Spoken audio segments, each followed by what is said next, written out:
Nós temos tratado ali de maneira especial e eu fiz uma campanha 5 meses depois que eu iniciei, que ajude a Junta de Ação Social a proporcionar 100% de gratuidade a todos que procurarem o apoio do Lar Batista do Ancião. Porque eu tive procura de idoso morador em situação de rua e eu não pude receber, e aquilo me partiu o coração, e eu falei: Deus, eu não posso estar à frente de um trabalho que é teu para não receber quem mais precisa.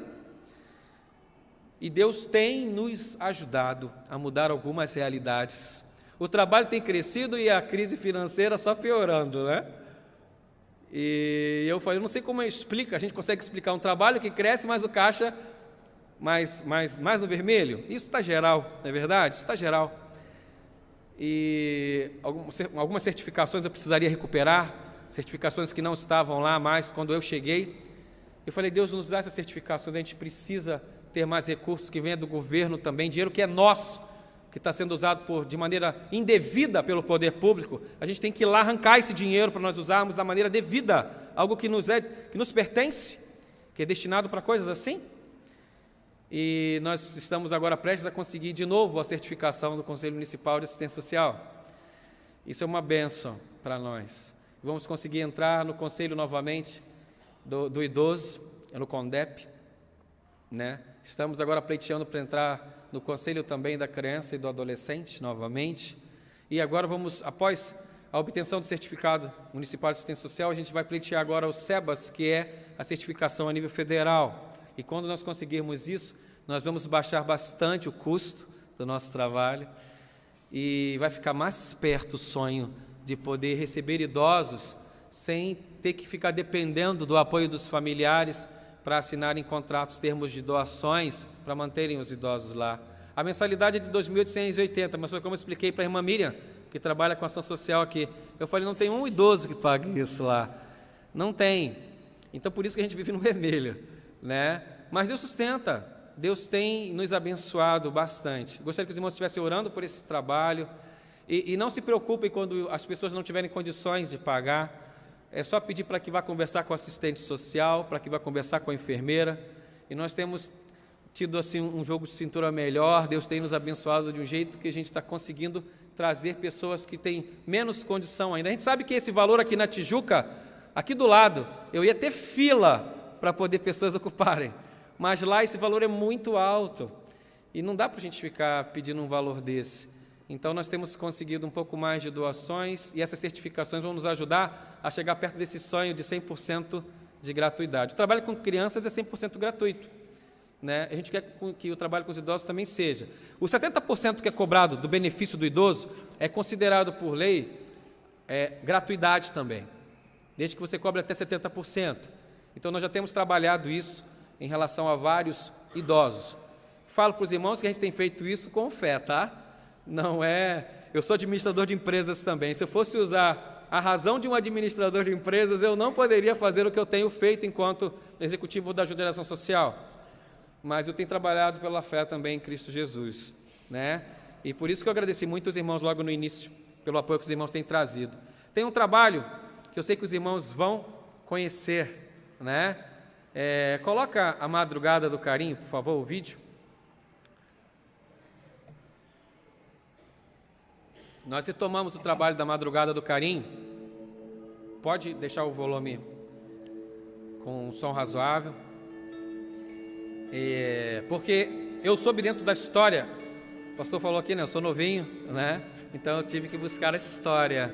Eu não sou alguém que sai mudando coisas sem reconhecer o que foi feito anteriormente. E eu soube que aqui eram realizadas, né, vigílias para que as pessoas partissem para as ruas, não é uma coisa assim? Então, a Madrugada do Carinho ela foi retomada mais ou menos, nós estamos em julho, há mais ou menos uns 7, 8 meses, né, que ela foi, 8 meses que ela foi retomada. E nós fizemos uma parceria com a Primeira Batista de Campo Grande. Ela tem um albergue chamado Casa de Lázaro. Esse albergue ele recebe um morador de rua às 8 horas da noite e se despede desse morador às 8 horas da manhã, isso diariamente. Lá tem capelão, lá tem educadores, lá tem gente para poder fazer a comida. O custo ele é muito mais baixo do que de um centro de recuperação. A PIB de Campo Grande, sem aluguel, porque ela não paga o aluguel em função de ser um espaço da Associação Batista do Oeste Carioca, é um comodato, eles gastam em torno de R$15 mil e eles cuidam de, em média, 25 homens por mês. Cuidam mesmo, cuidam diariamente. E o percentual que a gente tem tido de recuperação de pessoas para a sociedade é de 40%. Isso é um percentual considerado alto para um trabalho como esse. Não sei se os irmãos sabem que centro de recuperação de dependência química, em pesquisa internacional, não chega a recuperar 5% do todo que entra lá. Aí você fala assim, não, mas eu já vi várias pessoas que saíram de centro de recuperação, bem, mas vários deles retornam. Vários deles retornam. Então o albergue, a palavra de Deus é levada dentro do albergue, o amor é levado dentro do albergue. E quando eu aceitei a proposta de nós termos de novo a Madrugada do Carim, eu falei, queridos, eu não quero ficar indo para a rua levando comida para eles, levando a palavra de Deus, depois eu voltar para o meu apartamento bem confortável lá no Recreio e dormir. Eu não vou me sentir bem assim. Eu preciso ir às ruas, mas levá-los para algum lugar se eles desejarem. Porque vários deles não querem, os irmãos devem saber disso, né? A gente diz que é mais fácil tirar um morador da rua do que tirar a rua de dentro do morador. Mas é por causa das experiências desagradáveis que eles tiveram em centros de recuperação. Muitas situações muito ruins. E aí faz com que eles não queiram voltar. Então, a gente tem o albergue, mas a gente encaminha também, quando são dependentes químicos, para Cristolândia. Cristolândia não tendo vaga, nós temos contato com centros de recuperação até de outras denominações, para que a gente leve essas pessoas que estão em situação de rua e são dependentes químicos. Se a PIB do Rio de Janeiro um dia quiser trabalhar com Casa de Lázaro, um albergue aqui no centro do Rio, os irmãos podem nos procurar e nós trazemos a PIB de Campo Grande para que vocês, juntamente conosco, dialoguem e vejam como é possível fazer um trabalho desse, que é num custo mais baixo e que faz com que a gente consiga direcionar, por exemplo, moradores que entram aqui, né? Provavelmente aqui é um ponto que não tem como morador de rua não entrar, né? Os irmãos estão no local aonde Jesus Cristo estaria. Ouviram o que eu disse, queridos? Os irmãos estão no local aonde Jesus Cristo estaria. No meio dos pecadores, assim as Escrituras Sagradas vão falar, que são aqueles desprovidos da bênção do Deus de Israel, né? Os pobres, os que estão perdidos pelas ruas. E aí, de repente, os irmãos poderem direcionar para um próprio local onde os irmãos estiverem administrando, os irmãos estiverem aí controlando. Se os irmãos quiserem saber, nós podemos falar sobre isso depois, tá? A Madrugada do Carim voltou, quarta, sexta-feira já acontece junto com a Igreja Batista Campo dos Afonsos. Se os irmãos quiserem, como PIB do Rio, também retomar esse trabalho, até mesmo no outro dia, os irmãos podem procurar o nosso apoio, nós estarmos aqui com os irmãos para fazermos isso, irmos ao encontro do morador de rua.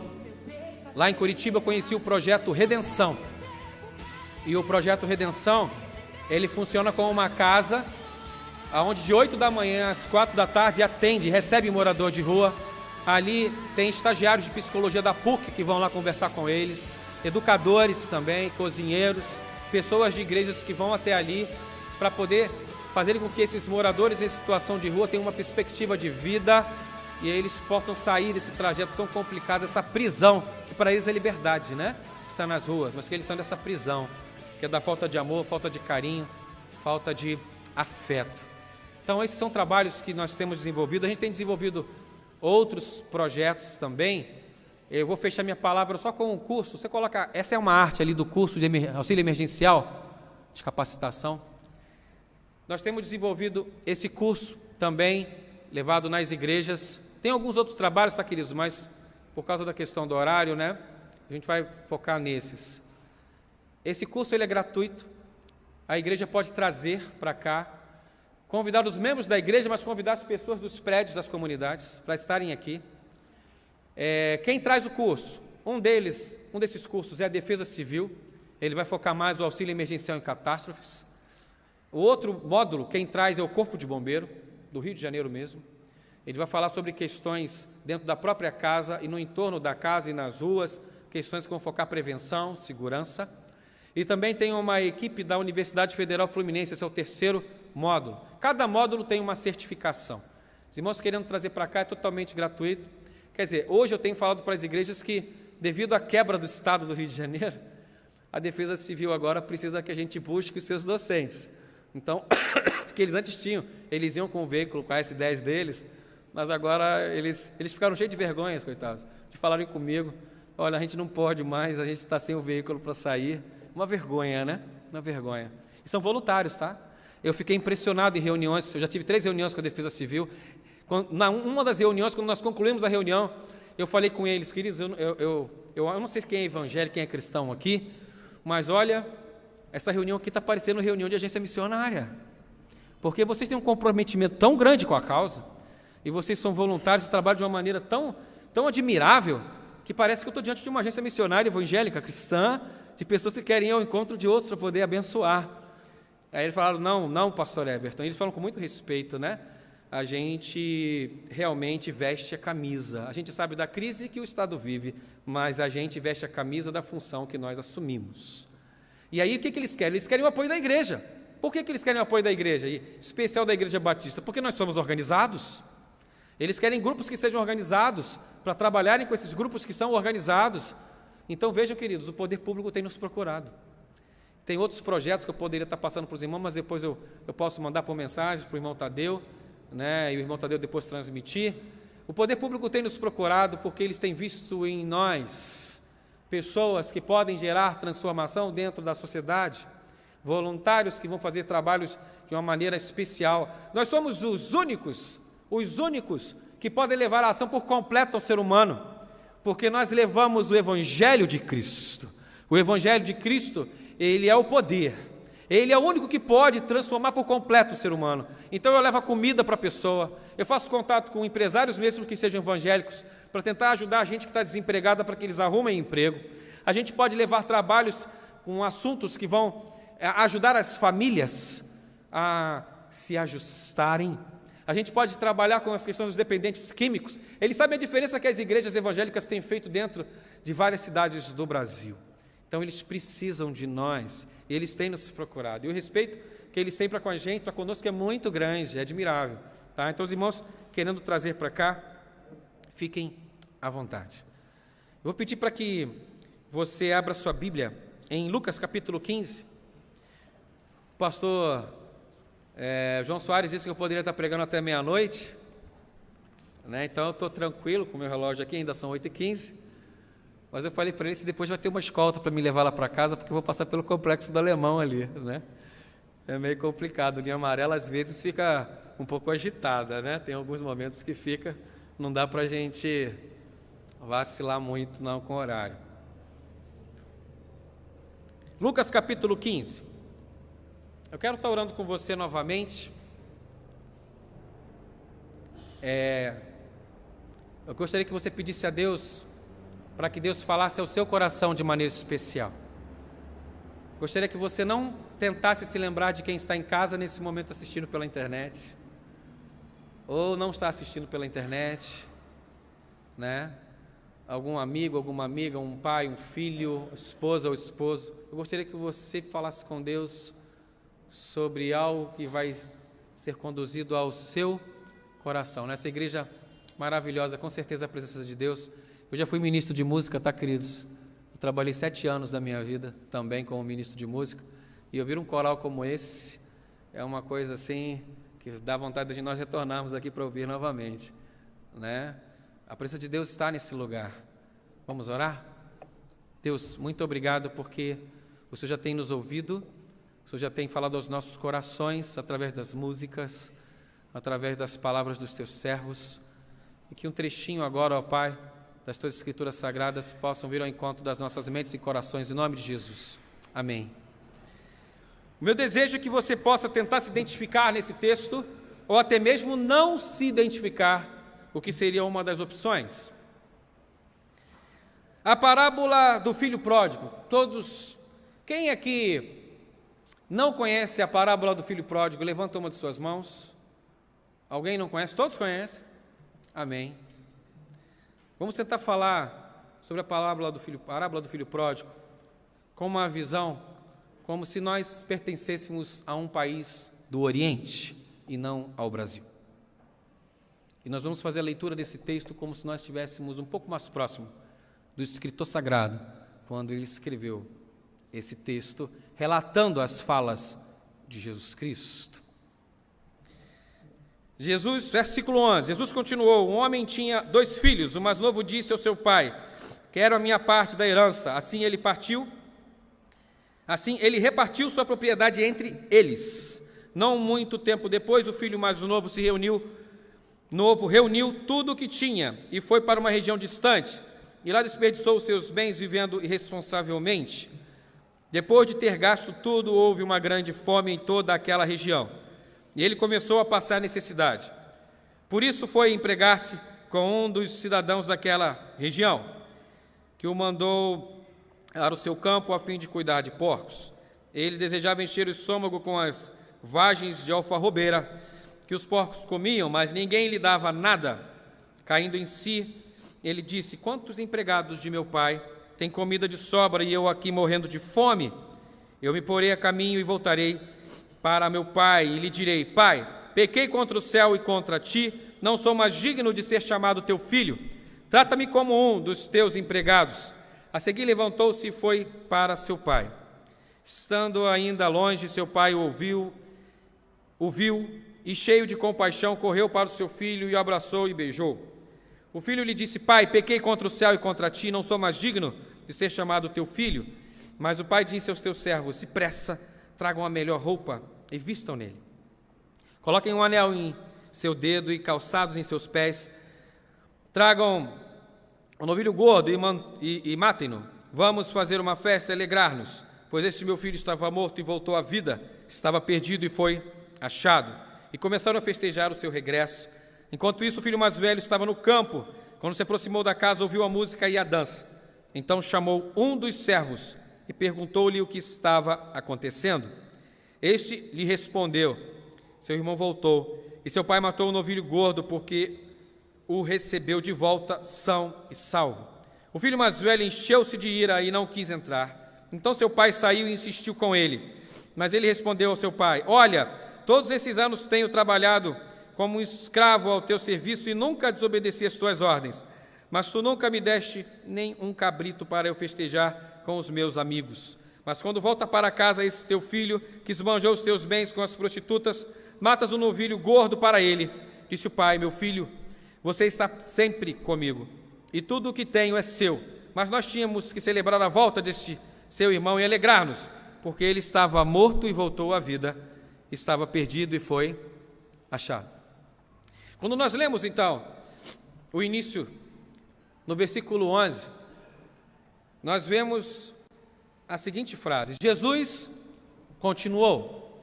Quando nós lemos esse trecho, nós então pensamos da seguinte forma: há uma outra história que antecede a essa história que Jesus está falando nesse momento.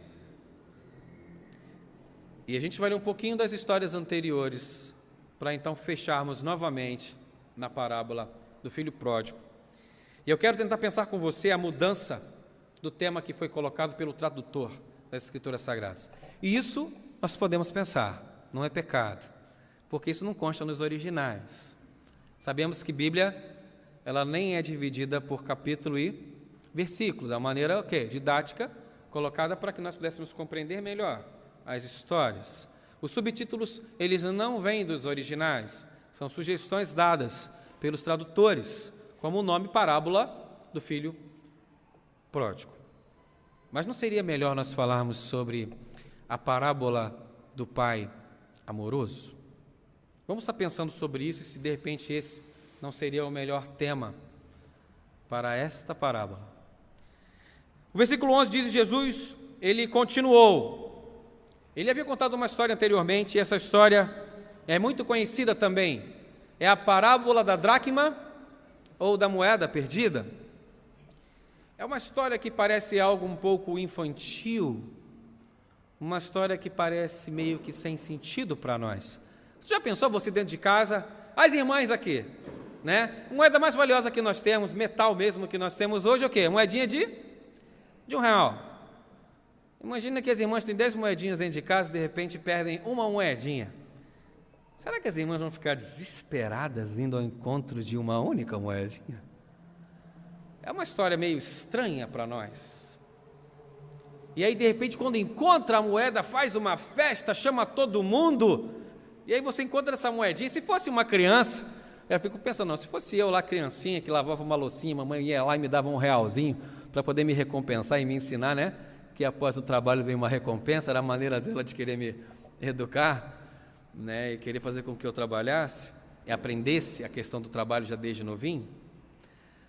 E ela me recompensava. Para mim ia ser a vitória tremenda, né? E naquela época uma moedinha dava para comprar bastante coisa. Hoje com uma moedinha de R$1, eu não sei se dá para comprar nem muitas balinhas, né? A coisa está meio difícil.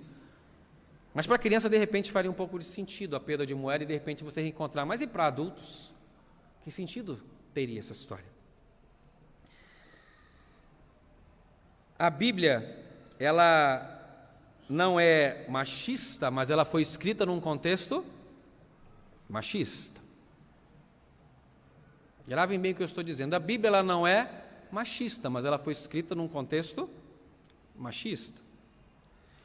E nós sabemos então que a mulher ela nem era contada.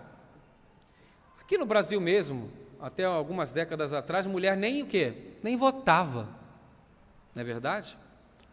Quando nós lemos lá 3.000 pessoas se converteram, você já sabe que ali não estão inclusas o quê? Mulheres e crianças. A mulher ela não podia ter sequer um cargo público dentro daquele contexto. E normalmente ela se casava em torno de 12, 13 anos de idade. Então o que acontecia? Acontecia que antes dela se casar, o rapaz, ele reunia o dinheiro, né, o dote, vamos falar assim, na nossa linguagem, para poder então conceder, dar para o pai, como uma retribuição pelo cuidado que esse pai teve com aquela filha. E aí então o pai cedia a filha em casamento. Mas tem um detalhe, esse rapaz ele não poderia pegar esse dote de um dinheiro que viesse de herança de pai, ele tinha que trabalhar, reunir o dinheiro através do trabalho, para depois então pegar o dote e entregar para o pai. Isso trazia uma segurança para esse pai, né? Esse pai poderia pensar que aquele jovem seria capaz sim de trazer a provisão para dentro da casa quando estivesse casado. E esse dote então ele era entregue para o pai, e no dia do casamento, quando o casamento fosse concretizado, o pai pegava uma pequena parcela desse dote e entregava para a filha, e a filha guardava isso. Porque no momento em que esse marido morresse, ela teria condições de pegar esse dinheiro e voltar para a sua família e tentar, possivelmente, um resgatador dentro dessa família. Então a gente vai começando agora a compreender a parábola da dracma perdida. Veja que se ela não tivesse o dinheiro, ela tinha algumas opções. Ela poderia, sendo viúva, se prostituir. Ela poderia, enquanto viúva, mendigar nas ruas. Mas se ela tivesse o dinheiro dado pelo pai no dia do casamento, ela poderia voltar para a família e tentar o resgatador. Quando então ela perde a moeda dentro da casa dela, ela perde o dinheiro, o valor ali dentro, quando ela encontra, ela faz uma festa.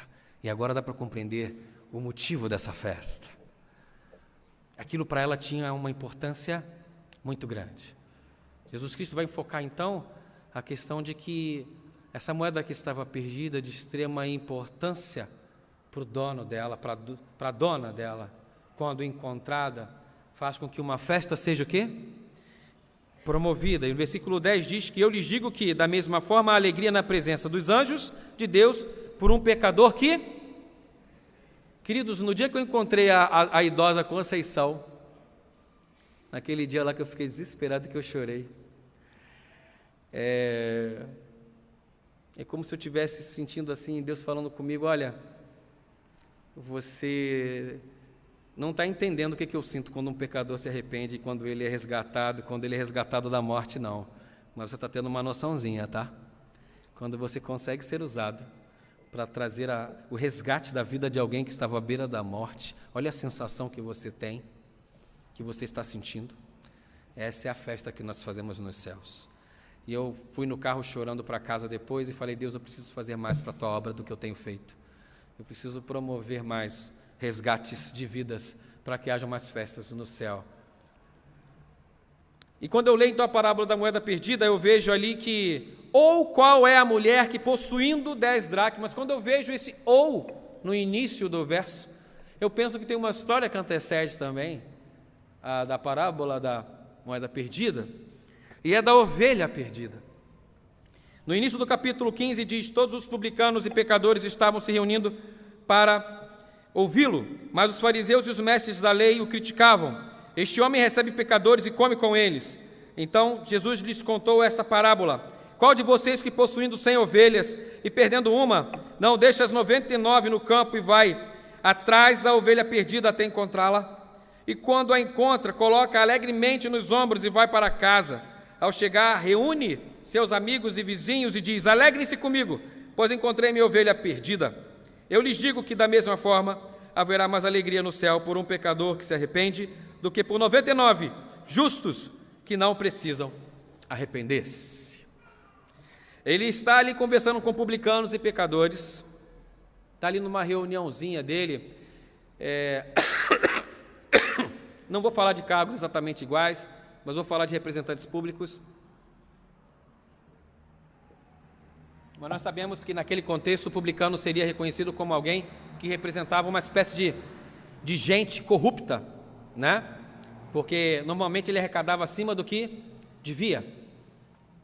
Jesus está conversando com essas pessoas, com esses pecadores que seriam os marginalizados nas ruas, os desprovidos das bênçãos do Deus de Israel, né? E por isso chamados de pecadores. Não muda muito no nosso contexto, não, porque cá para nós, hoje em dia, nós falamos que são próximos daqueles que têm muito o quê? E quem é pobre não é próximo, não é assim que nós falamos? Então parece que no nosso contexto não muda muito, não. Os que são muito abençoados são os que têm muito dinheiro, os que têm pouco dinheiro são os que não são muito o quê? Abençoados. Não muda muito, só que naquele contexto a coisa era um pouquinho mais radical, porque eles eram chamados de pecadores. Hoje, pelo menos, nós pobres não somos chamados de pecadores. Glória a Deus por isso, porque somos pobres, podemos ser chamados por outras coisas, não, mas não porque somos pobres, né? E ali ele é criticado, os fariseus e os mestres da lei criticam. E Jesus começa a contar algumas histórias. Ele vem e conta então essa história da ovelha perdida. Imagina-se que o sacrifício então daquele pastor, do pastor de ovelhas, do pastor amado, que gastava andava em torno de uns 3 a 5 quilômetros para ir em direção a um oásis. Ali apacentava as ovelhas, elas bebiam um pouquinho de água, estavam num local mais fresco, e depois retornava mais 3, 5 quilômetros e parava no aprisco com aquelas ovelhas. Depois desse trajeto todo ele retorna e ele olha para o aprisco e vê que das 100 ovelhas dele está faltando uma. Ele então sai e vai ao encontro dessa única ovelha. E o final diz: eu lhes digo que da mesma forma haverá mais alegria no céu por um pecador que se arrepende do que por 99 justos que não precisam o quê? Arrepender-se. Jesus vem contar então a história de alguém que está perdido lá fora, vem contar a história de alguém que está perdido lá dentro, e depois ele fecha contando a história de gente que está perdido fora e dentro. Estão conseguindo me acompanhar? A parábola da ovelha perdida, nós temos alguém que está perdido do lado de fora, que é a ovelha. A pergunta que eu faço: o animalzinho, ele estando fora do aprisco, ele tem a sensação, ele sente, ele sabe que ele está perdido, sim ou não? Sabe. Os animais que eles têm um local fixo e que eles estão presos, quem tem, vamos falar de um animal mais próximo de nós, quem tem um cachorro preso em casa ou de repente em apartamento? Tem ninguém aqui com um animalzinho em casa? Deve ter um grupo, hein? Eu fui criado com um cachorro dentro de casa. Se o bichinho foge, é desespero total, não é? E ele nem sabe o que fazer com a liberdade dele, essa é a grande verdade. Ele está ali no melhor dos mundos, sair, fugir. E ele fica, né? Tem uns que quando você vai entrar em casa, você tem que entrar no aperto, porque ele fica te imprensando para querer o quê? Fugir. Mas quando ele está lá fora, bem distante de casa, ele sabe que ele está perdido. Já viram um cavalo perdido na estrada? Nós morremos de medo, né? Porque eles ficam tensos. A gente fica com medo do que eles podem fazer, né? De repente partir até para cima do veículo. Nós entendemos que a ovelha, enquanto perdida, ela sabia que ela estava perdida do lado de fora do aprisco. Mas quando nós vemos a história da dracma perdida que vem logo depois, nós temos uma moeda que está perdida dentro da casa. A moeda sabia que estava perdida, sim ou não? Não. Por quê? Moeda sabe alguma coisa? Moeda vai pensar alguma coisa? Moeda não tem vida. A moeda está dentro da casa, perdida, mas não sabe que está o quê? Perdida. Veja agora, para quem que ele estava falando? Para os fariseus e para os escribas, para os publicanos e pecadores.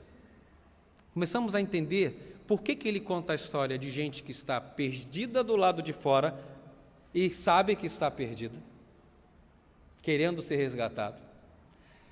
Começamos a entender de gente que está dentro, fariseus, né, escribas, que estão dentro da casa, perdidos, mas não sabem, acham que são os certos e os corretos e que não estão perdidos. E agora nós finalizamos com a parábola que foi a primeira que eu li, a parábola do filho pródigo. Temos ali, vamos falar então que nós temos 3 protagonistas. Não é estranho falar isso, porque normalmente nas histórias a gente fala de um só, mas nós temos 3 ali. Nós temos o pai e dois filhos. Estou tirando ali o papel de protagonista do filho pródigo e estou dividindo com o irmão dele mais velho e com o pai também na história. E aí nessa história nós já sabemos que esse filho ele vai e ele pede a herança, uma parte dele da herança para o pai dele. Tem alguns teólogos que começam a fazer algumas conjecturações, falando que naquela cultura a questão do pedido de herança seria diferente. Queridos, em consulta alguns textos que mostram então, e até mesmo há um teólogo que fala sobre isso, que é o pastor Rodrigo. Ele é pós-doutor, né, em arqueologia bíblica. E ele diz o seguinte: na maioria esmagadora das culturas daquela região, a visão com relação à herança é igual à nossa. Só pode ser concedida quando o pai ou a mãe morrem. E agora imagina que dentro de uma cultura patriarcal, nós temos então um filho que olha para aquele pai e fala o seguinte: olha pai, eu quero a minha parte na herança. Para mim pouco importa se o senhor vai morrer ou não. Eu quero a minha parte na herança e gastar com aquilo que é do meu interesse. E jovem, você sabe como é, né? Jovem pensa que vai ter a juventude para o resto da vida. Enquanto o jovem, a pessoa parece que ela não se imagina como velho, ela acha que nunca vai ficar mais velha, mais experimentada. Às vezes até nem trata muito bem os idosos, né? Eu falo que nós temos que educar os nossos filhos, levem para o lar do ancião, mesmo que não seja o seu vovô deles ou vovó deles, porque você está educando os seus filhos para que eles no futuro visitem a você. Porque depois eles vão crescer, não é você que eles não vão querer visitar. Não foram educados a valorizar os mais velhos, as pessoas com mais experiência de vida. E ali aquele jovem então ele sai. Agora veja, queridos, o irmão mais velho, em algum momento do texto sagrado, ele é apresentado como alguém que se manifesta contra aquele irmão mais novo por causa da atitude do irmão mais novo. Você vê alguma fala desse irmão mais velho aqui? Não, você está errado. Eu sou irmão mais velho, eu não vou permitir que você faça isso contra o nosso pai. Você vê esse irmão mais velho agindo em algum momento assim? Não. Tem resposta? O texto tem. Olha o que diz no verso 12. O mais novo disse ao seu pai: pai, quero a minha parte da herança. Assim, ele repartiu sua propriedade entre quem? Entre eles, no plural. Sabe o que isso significa? Que o mais velho e o mais novo receberam suas partes na herança. A gente começa a entender o porquê do silêncio desse mais velho. Afinal de contas, ele também recebeu a parte dele. Foi dividido entre eles. E aí ele sai, ele vivencia aquela situação triste que nós já sabemos, que nós lemos aqui. Ele vai lá e ele quer comer um pouquinho daqueles pedaços lá de alfarrobeiras, das sementes. E muitas pessoas pensam que aquilo ali de repente seria lavagem, misturado lavagem de porco, coisa desse tipo, mas não era. Era só um tipo de alimentação que era concedido a pessoas que normalmente eram pessoas mais pobres e que tinham ali todo um conteúdo nutricional que poderia suprir a necessidade daquela pessoa mais pobre. E não sei se vocês sabem, um dos apelidos desse fruto da alfarrobeira é gafanhoto. Onde é que você lembra que alguém come gafanhoto? João Batista. Então pode-se quebrar um pouquinho algumas coisas na mente de alguns, de que de repente João Batista não comia o bichinho não, tá? Provavelmente o que ele comia era o fruto dessa alfarrobeira, que tinha como apelido na época gafanhoto. Mas não estou afirmando, tá, queridos? Eu só estou aqui trazendo algumas considerações para que a gente possa pensar por outros vieses, né, acerca do texto sagrado. E aí ele vai lá e participa daquilo tudo, ele gasta tudo com as festas, com as boates, né, com as bebedeiras, vai para todos os bailes possíveis da região dele, sai com todas as prostitutas e fica na miséria. E aí ele se lembra que na casa do pai dele tinha fartura, e ele ali, ele não estava sendo tratado e vivendo nem como se ele fosse um dos empregados do quê? Do pai dele. E ele então retorna. No resumo da história, para não me delongar mais aqui,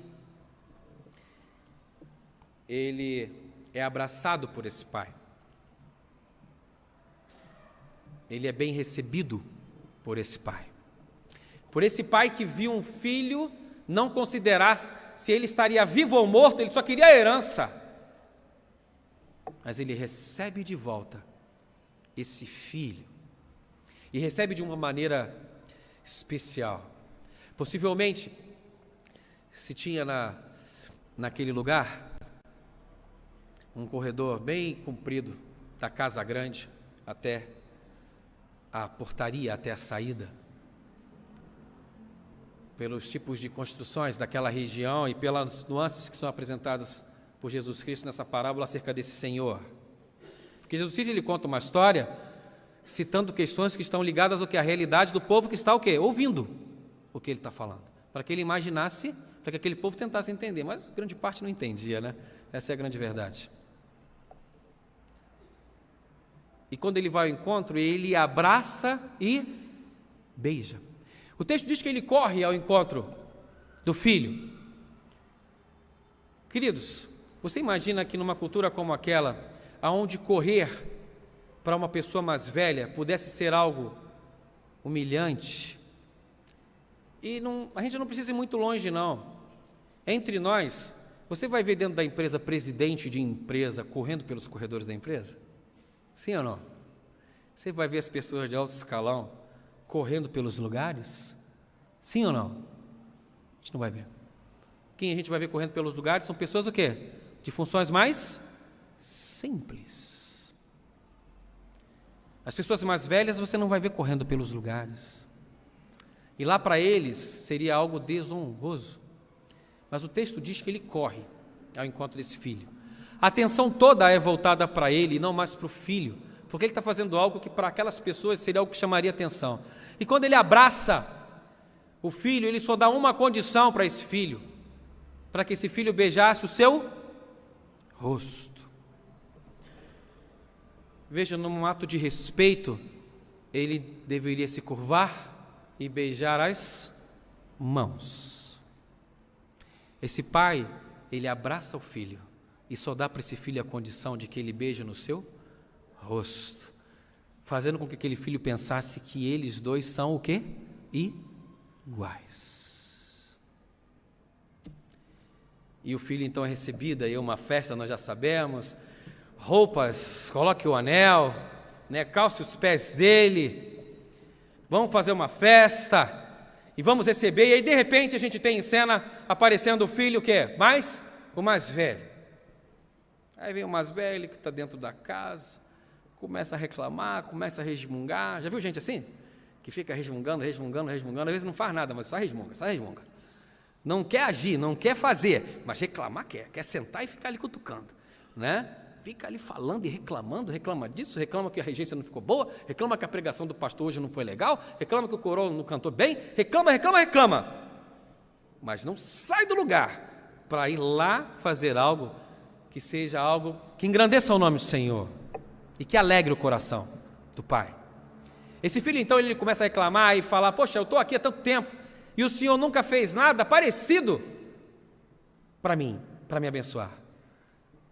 E aí o pai ele fecha a história dizendo: meu filho, você está sempre comigo e tudo o que tenho é seu, mas nós tínhamos que celebrar a volta deste seu irmão e alegrar-nos, porque ele estava morto e voltou à vida, estava perdido e foi achado. É maravilhoso quando nós vemos a forma com que Deus nos enxerga e nos trata. Aquele filho que estava dentro da casa, na minha concepção, é a moeda perdida, sabe? Perdido na casa do pai, mas sem saber que está o quê? Perdido. Porque ele foi reclamar do irmão, mas nós lemos no início que ele também recebeu o quê? Ele também recebeu parte da herança. Não é bobo não é? Deus vem mostrar para nós as falas que Jesus Cristo então traz naquele momento. E a pergunta que eu quero deixar para vocês, quando nós vemos Jesus Cristo falar de gente que está perdida do lado de fora, longe do aprisco, sabendo que está perdido como o filho pródigo, gente que está dentro da casa como o irmão mais velho, perdido, mas como a moeda não sabe que está perdido, mas está dentro da casa. A pergunta que eu faço é: você é a ovelha perdida, ciente que está fora da casa do pai, longe do aprisco? Você é a moeda perdida, que está dentro da casa do pai, mas não sabe que está perdido? Ou você não é nenhuma dessas duas opções? Você realmente teve um encontro com Jesus Cristo?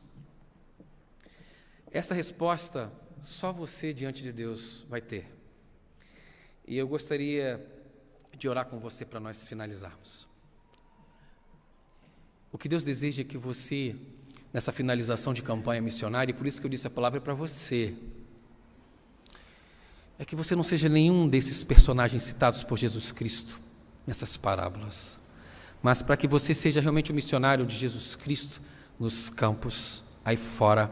Porque enquanto igreja significa chamados para fora, chamados para fora.